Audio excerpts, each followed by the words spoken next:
Red Corner Boxing. We're in the game. Yes, guys. Welcome to Red Corner Boxing.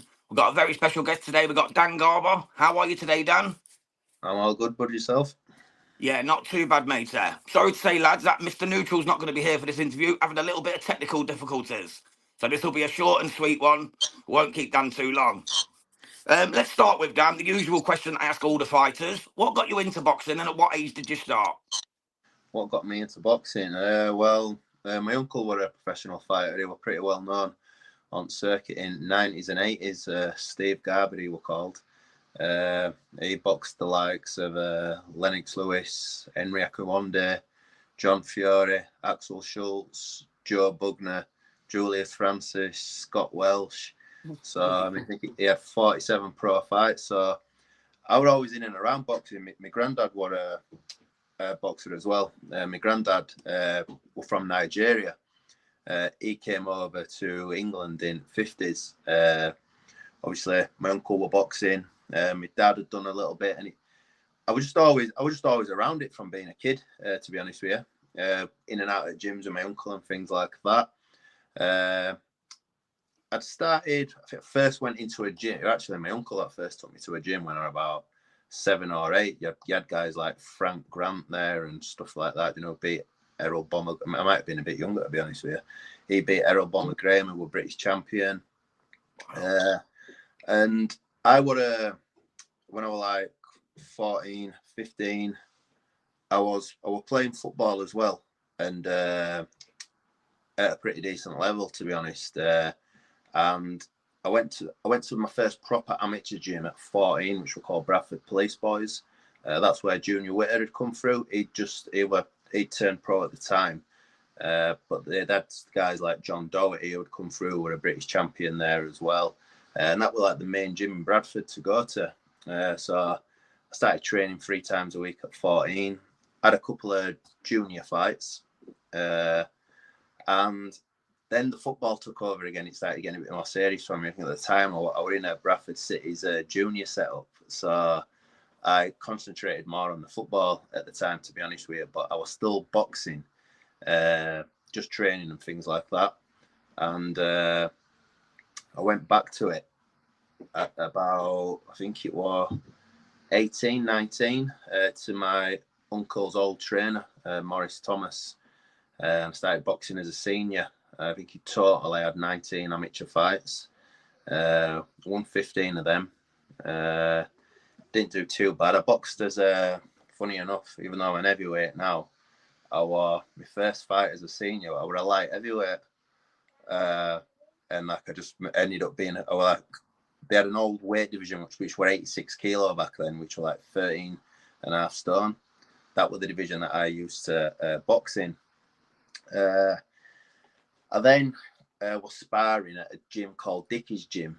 You might have heard of that gym. I've heard of Dickie's.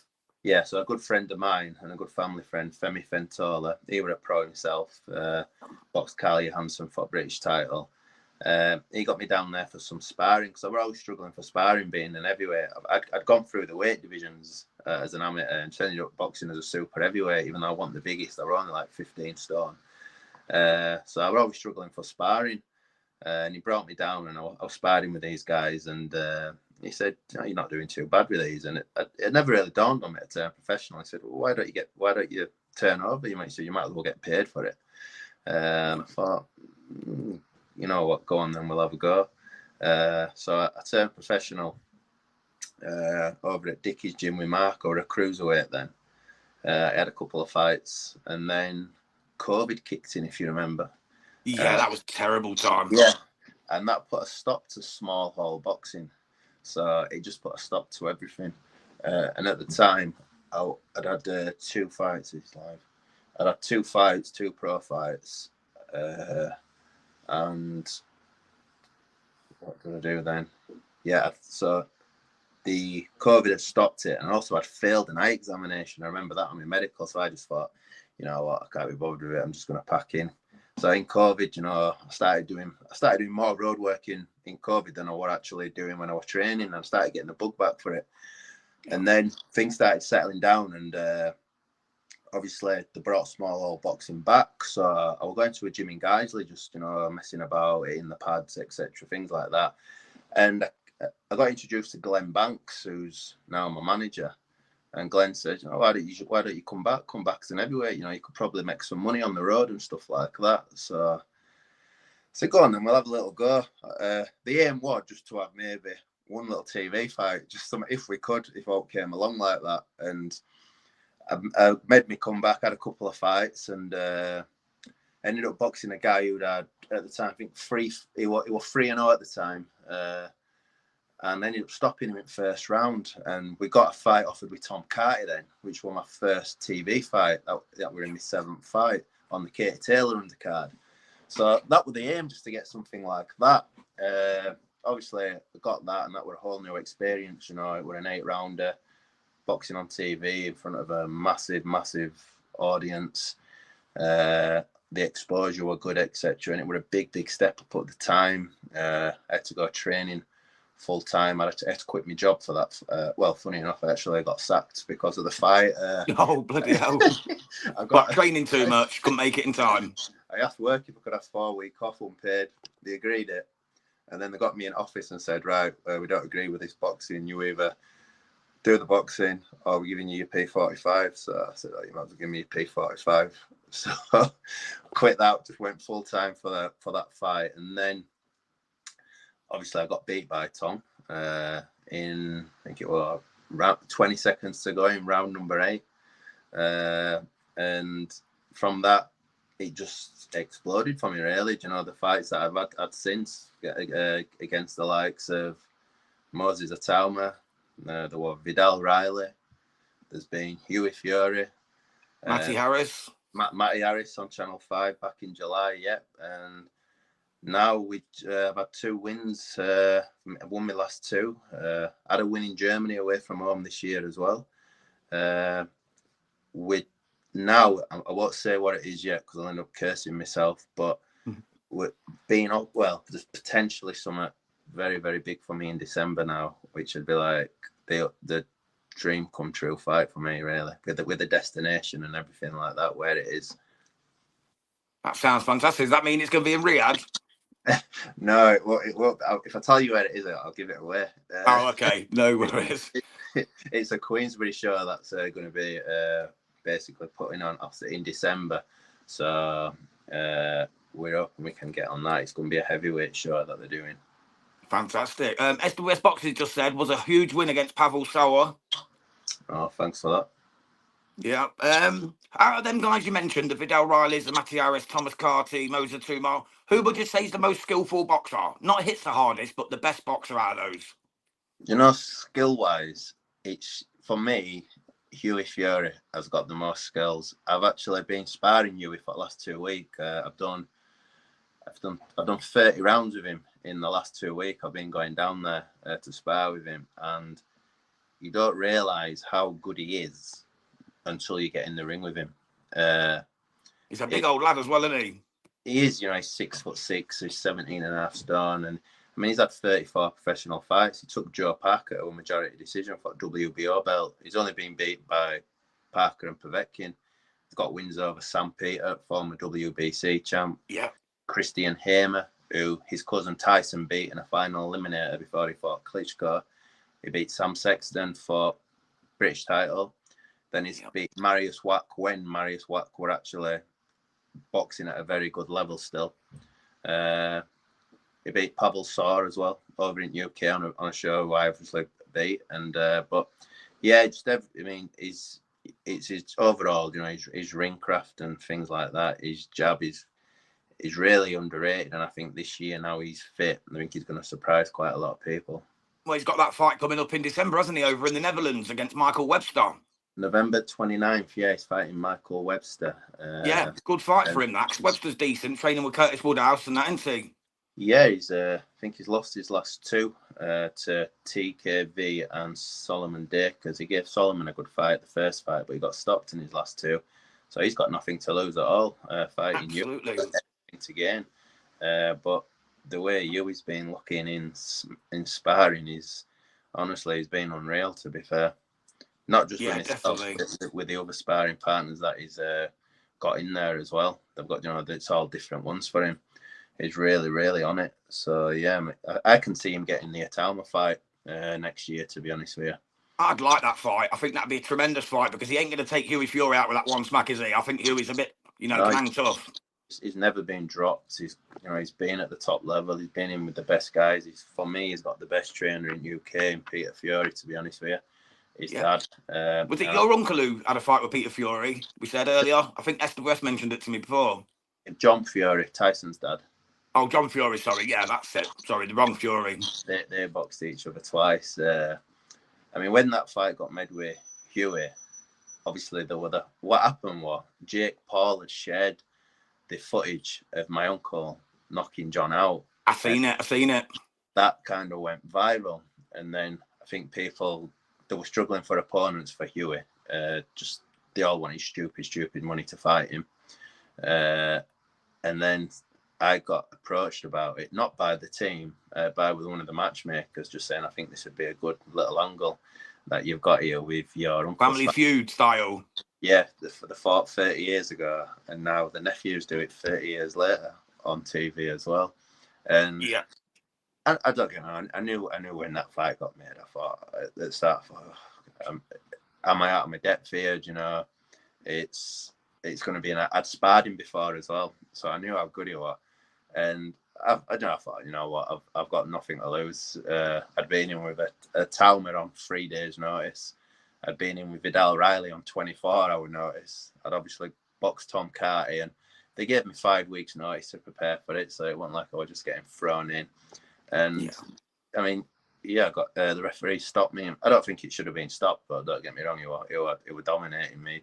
He dropped me. He were winning the fight, but it'd have been nice to finish the fight. I was still on my feet, but it were too good. It was just too good. We got to be realistic. There's levels, and yeah. I did the watch along for that very fight. I did the watch along on Red Corner Boxing. Me and Mr. Neutral did. You held your own in there for a bit. You know what I mean? You gave him a good workout. It was a good fight for him. A good test, shall we say? Because he'd been out 3 years, hadn't he, at the time, for a while. I think he'd had a fight the previous year against. That German guy, I forget what he's called now. He stopped him in 2 rounds on a Sky show. Yeah, that was it. Yeah, I think he put that with his only fight in past something like year or something like that. I think when he boxed me, he broke his hand as well in the fight. I think it was his right hand that he ended up breaking in that fight. So that's put him out again, obviously, and that's why he's been out now for the last 7 or 8 months. Yeah, it's a shame. But yeah, it was just that York Hall. It's like a sauna when you're boxing in there, and that ring's quite small. And he just cut his ring off, and he's non-stop on you. You know the pressure that he puts on you. He knows what it's a ring craft how he does it. He never gives you even though he can be having a breather. He's not throwing out. He's still making you work because he's putting you where he wants to put you, and that's just the experience that he's got. And his size as well, you know what I mean? His general size must make it feel like you've got to work to stay out of reach of him all the time. Well, yeah, because I'm used to being the taller man as well. I mean, I'm 6'5", and obviously he's just as big, and he uses his size well, and how he cuts the ring off, etc. And he works the body. And 1 minute he's a southpaw, then he's an orthodox. You don't know where shots are coming from, etc. And it was a great experience, being in a ring with him at the end of the day. And we've all become quite good friends, actually. I knew, obviously, my uncle and that knew Peter from back in 80s and 90s from being on the circuit. But, Peter's is probably the most down-to-earth and genuine guy I've met in boxing, to be honest with you.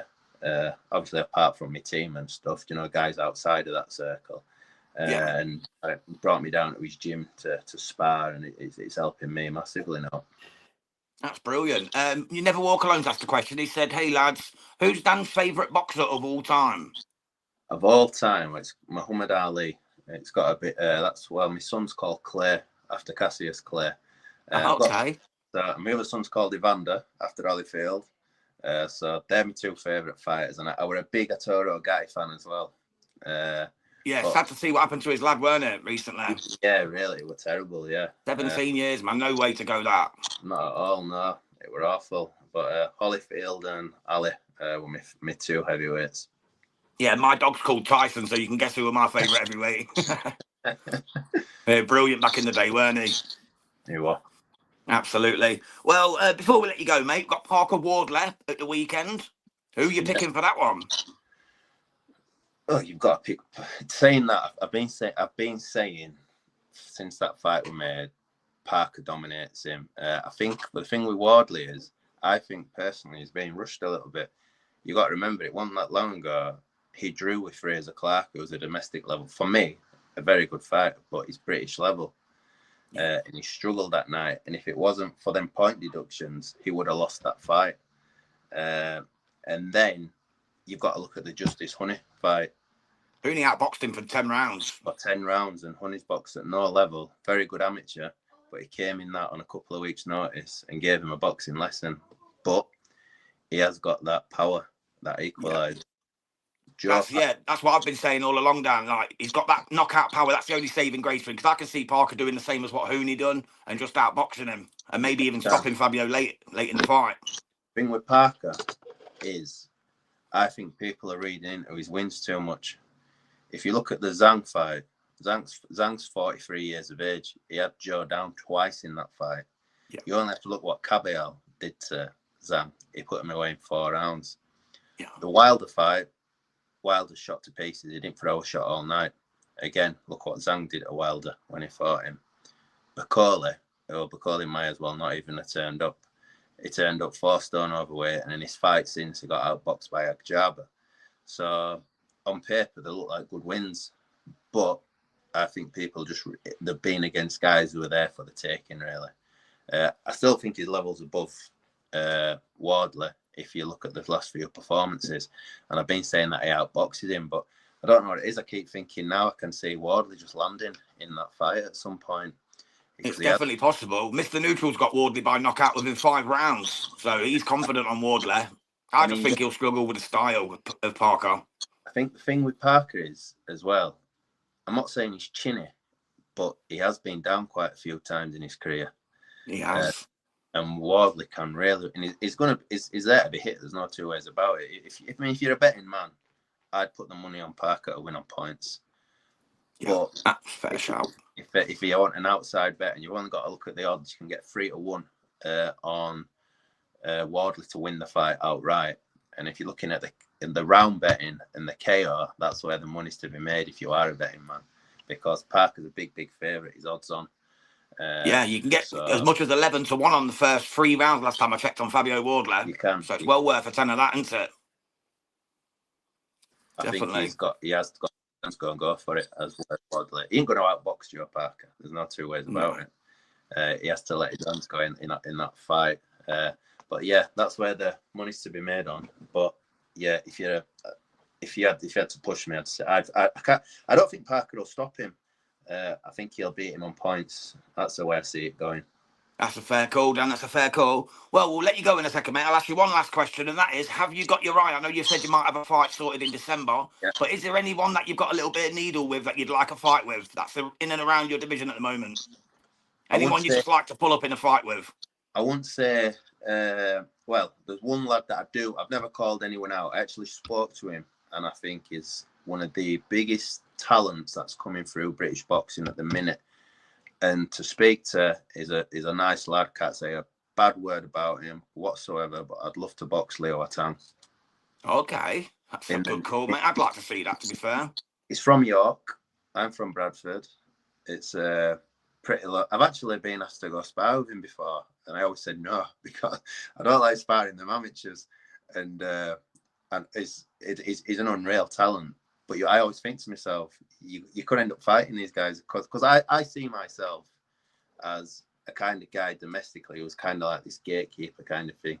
These up-and-comers who are signed with these big promoters, they seem to ask me to box them kind of thing, and then they're measuring how they do against me compared to other people. When I've been given notice for fights, I've always I haven't disgraced myself. I mean, I went the full 8 rounds with Tom Carty. I did 5 with Hughie, and I took Matty Harris 6 rounds on 4 days. Not knowing I took him past 3. And Matty Harris is the hardest puncher that I have ever been in the ring with by a mile. That Big he's got unnatural power. It's sickening, and he probably could have turned it on in that fight and got me out of there if he probably wanted. But I was moving all night non-stop. I think the plan was they wanted to see mentally for him to get them 6 rounds in to make sure he could do it. Because since he's been with Peter, I think he's blasted everybody out in a round. So I think it was a big thing. That would a tick on the sheet for them to know that he could do it and he had the engine to keep going. So he's obviously making massive improvements with Peter. And I think Matt is going to be a big problem for people, to be honest with you. Yeah, I agree, mate. I agree. Well, thank you, Dan Garber, mate. We really appreciate your time. Thank you so much for coming through on Red Corner Boxing. We wish you all the best in your next endeavours. Hope you go and get a decent amount of pay for that fight in December, should it happen, wherever it happens. And we'll be sure to let everyone know on Red Corner as soon as it does. So thank you so much for your time, Dan, and I'll speak to you again soon. And yourself. Thank you. Thank you, buddy. God bless. Take care. I'm moving. I'm going.